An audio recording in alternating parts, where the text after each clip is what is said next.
नमस्कार. मी डॉक्टर नीलिमा थत्ते. पुन्हा एकदा छत्तीसगडविषयी भेटतो आहे आपण.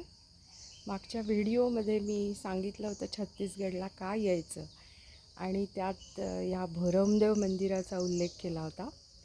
कवर्धा जिल्ह्यामध्ये चौरा गावी हे मंदिर आहे. हे शंकराचं मंदिर आहे आणि इथल्या भाषेमध्ये शंकराला भोरमदेव म्हणतात.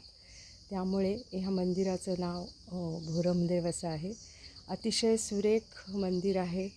यावर बाहेरून अनेक देवदेवता, वादक, नर्तक असे कोरलेले आहेत आणि काही कामशिल्पसुद्धा आहेत.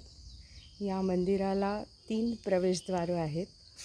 पूर्वाभिमुख मंदिर आहे आणि पश्चिमेला गाभारा आहे आणि पूर्व, उत्तर, दक्षिण अशा तिन्ही बाजूनी या मंदिरात प्रवेश करता येतो.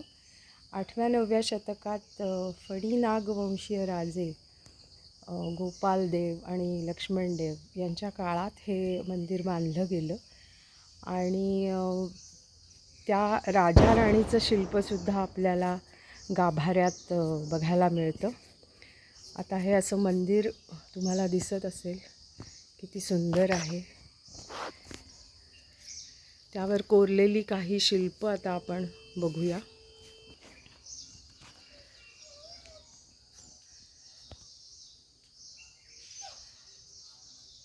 एकावर एक 3 थर असलेल्या 3 थरांमध्ये ही अनेक शिल्प आहेत आणि मुख्य म्हणजे देवतांची शिल्प ही काळ्या पाषाणात आहेत आणि बाकीची इतर शिल्प म्हणजे वादक असतील, नर्तक असतील, लोकजीवन असेल तिथलं किंवा कामशिल्प असतील, ती सगळी पिवळ्या दगडामध्ये आहेत.